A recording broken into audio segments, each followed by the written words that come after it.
दोस्तों नमस्कार, मैं अमरिंदर पटेल। उत्तर प्रदेश में अब हवा बदल रही है। आपको बता दें कि जिस तरह से बिहार में नीतीश कुमार और तेजस्वी यादव ने मिलकर 75% आरक्षण करने का ऐलान किया, पूरा डंका बज गया। भारतीय जनता पार्टी खेमे में पूरा हड़कंप मचा है। आपको बता दें कि ऐसा मास्टर स्ट्रोक की उस स्ट्रोक पर, उस बल्ले पर, नीतीश कुमार के बल्ले से जितने भी बीजेपी के, खासकर मनुवादी सोच वाले, जितने भी विचारधारा के रखने वाले, सब बाउंड्री लाइन के बाहर हो गए। आपको बता दें अब आने वाले समय में नीतीश कुमार पिछड़े, दलित, अल्पसंख्यक, मुस्लिम समाज के नीतीश और तेजस्वी एक मुश्त जो है कि गठन कर दिए, एक मुश्त जो वोट बैंक में अपना वर्चस्व कायम कर लिए। आपको बता दें कि बहुत सारी कोशिशों के बाद जिस तरह से नीतीश कुमार ने जातिगत जनगणना शुरू करने की जैसे ऐलान जंग किया, उसी टाइम बहुत सारे एप्लीकेशन डाले गए हाई कोर्ट में, तमाम ऐसे रुकावटों को, बाधाओं को तोड़ते हुए। और एक और चीज़ यहाँ पे स्पष्ट कर दूं कि कौन से जाति के लोग थे जो जातिगत जनगणना नहीं चाहते थे और नहीं चाहते हैं। अगर आप टाइटल देखेंगे, लास्ट में जाति देखेंगे, तो आपको पूरा स्पष्ट हो जाएगा। जिनकी संख्या सबसे कम है उन्हीं लोगों को सबसे ज़्यादा दिक्कत हो रही है। और 10% जनसंख्या, 90% जगहों पर इनका कब्जा है। और जिनकी 90% जनसंख्या, उनका 10% पे सारा समीकरण, आर्थिक समीकरण आ गया, आर्थिक गणना आ गया। ओबीसी, एससी, एसटी और साथ में जनरल, तमाम समाज का, सभी का कल्याण होगा। सभी को आर्थिक रूप से जिस तरह से योजना बनेगी उसमें मदद मिलेगी। जातिगत जनगणना होने के बाद 75% आरक्षण करने का ऐलान नीतीश तेजस्वी सरकार ने किया।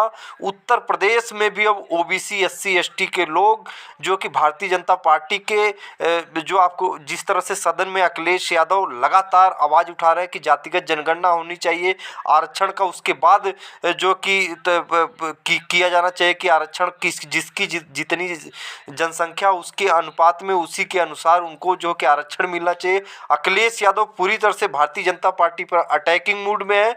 और योगी आदित्यनाथ जी, मुख्यमंत्री जी ने स्पष्ट कर दिया कि जातिगत जनगणना हम नहीं करवाएंगे। तो आने वाले समय में ओबीसी, एससी, एसटी, माइनॉरिटी के लोग बिल्कुल एक मुश्त होते हुए उत्तर प्रदेश में भी दिखाई दे रहे हैं।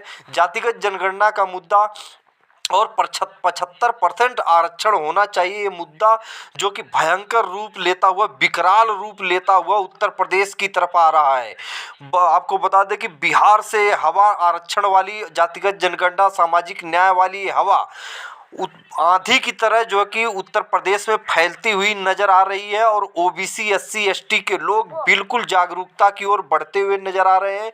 आने वाले समय में समाजवादी पार्टी जिस तरह से जातिगत जनगणना, आरक्षण के मुद्दे, 69,000 शिक्षक भर्ती, सरकारी संस्थाओं को प्राइवेट करना, तमाम इन विफलताओं, जो बीजेपी की विफलताओं को जो कि एक मुश्त जो कि आवाज़ उठाने की कोशिश समाजवादी पार्टी कर रही है। निश्चित तौर पर अखिलेश यादव के साथ चंद्रशेखर आजाद, जयंत चौधरी, केशव देव मौर्य, संजय चौहान, पल्लवी पटेल उनका साथ देती हुई नजर आ रही हैं। और इस पिच पर कोई हिंदू मुस्लिम का कैडर काम आता हुआ नहीं दिखाई दे रहा। भारतीय जनता पार्टी में हड़कंप मचा है। आने वाले समय में नीतीश कुमार फूलपुर सीट से अब चुनाव लड़ेंगे, क्लियर हो गया।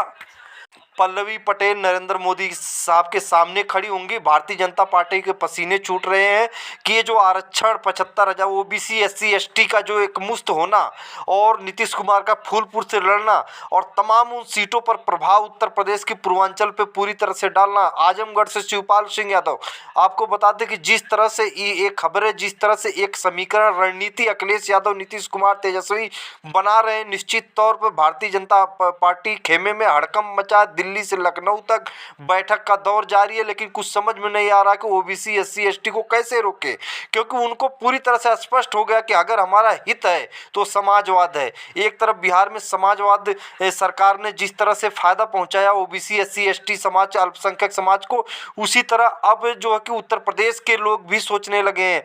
तो बहुत बड़ी अपडेट है, बहुत बड़ी खबर है। उत्तर प्रदेश की राजनीति में बहुत बड़ा उलटफेर होता हुआ नजर आ रहा है बिहार के आरक्षण मुद्दों को लेकर। फिर मिलेंगे अगली वीडियो, तब तक के लिए नमस्कार।